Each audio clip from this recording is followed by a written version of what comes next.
wala akong no longer in politics. I am not a candidate. Nahirapan nga ako mag-akyat ng hagdanan. I am 80 years old. Hindi, 79 lang, pero hindi binibilang yan eh. Sabi malas daw. Sabi ng asawa ko, 80 na ako. O sige, 80 na. Pero nung lumabas itong People's Initiative, okay man yan. Abogado ako. There are 3 ways of amending the Constitution. Mag-constitutional convention, mag-election tayo sa political districts ng representante para sa assembly to convene there and propose changing or modification of our Constitution. Itong People's Initiative, pati itong Congress, they would convert the Congress into a constituent body and propose the Constitution. Alinman dyan sa lahat, it will be submitted to the people for ratification. Ang problema dito, ako, Mr. President, Ma'am Lisa Araneta Marcos, hindi ninyo ako kalaban. Wala akong sinasabi ng masama. Hindi lang ako makakampanya noon. Alam mo, iniiwasan ko ito. Itong panahon na ito talaga ang iniwasan ko kasi mapipilitan ako ngayon magsalita laban ng mga tao sa gobyerno. Alam mo,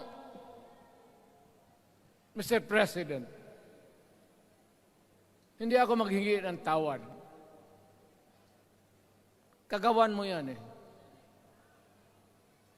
It is your responsibilities sa sarili mo.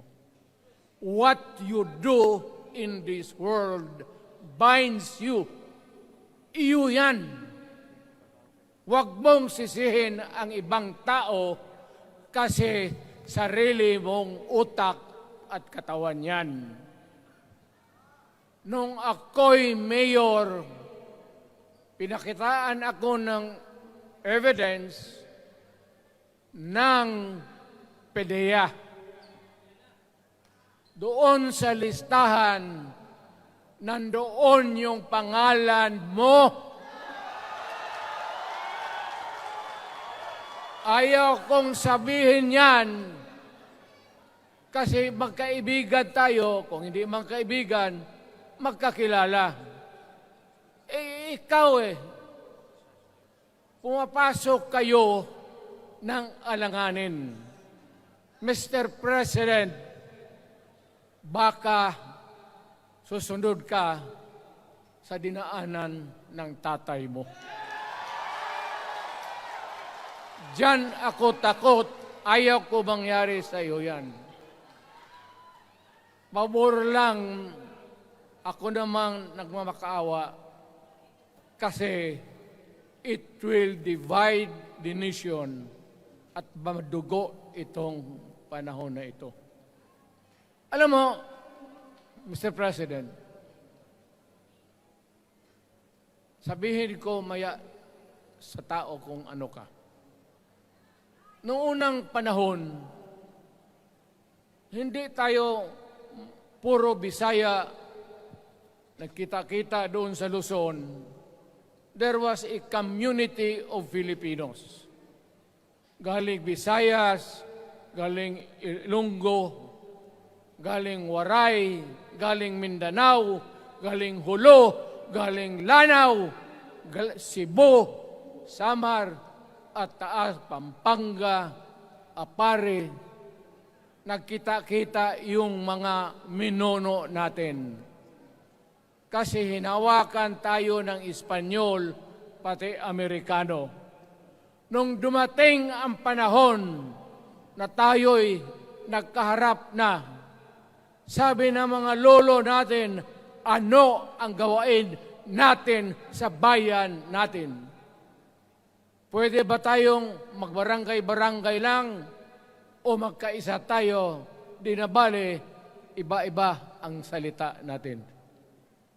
It was agreed by the Filipinos then of all walks of life, Ma-Ilocano, Ma-Cebuano, mga taga Mindanao, they agreed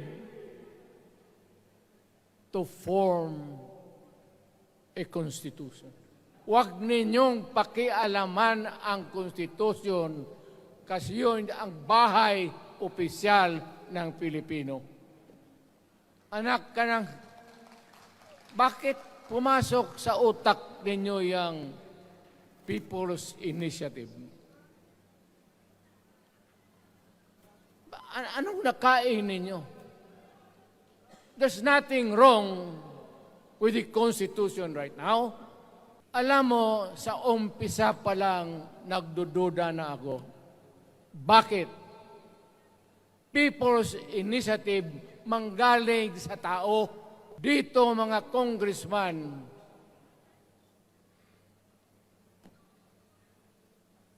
alam ninyo, kung magkaletse-letse ang buhay na ito, sabihin ko sa military, sirahan ninyo yung Congress. Bakit binababoy ninyo ang bayan natin pag pinilit mo ito? Lalabas ka ng Malacanang kagaya noong panahon na pinalayas kayo. Ano ang kasalanan ng Pilipino at gumagastos kayo, binibilin milyon ng milyon, kayong mga congressman, estapa yan, swindling yan. Kaya sabi ko, by a stroke of fate, nabalik ako dyan sa Malacanang, kayong lahat, kagaya ng Marcelo, ng tatay mo, Bongbong, kayong lahat, congressman, nandoon kayo sa Krami. Ipasok kayo ng 2 taon para leksyon ninyo.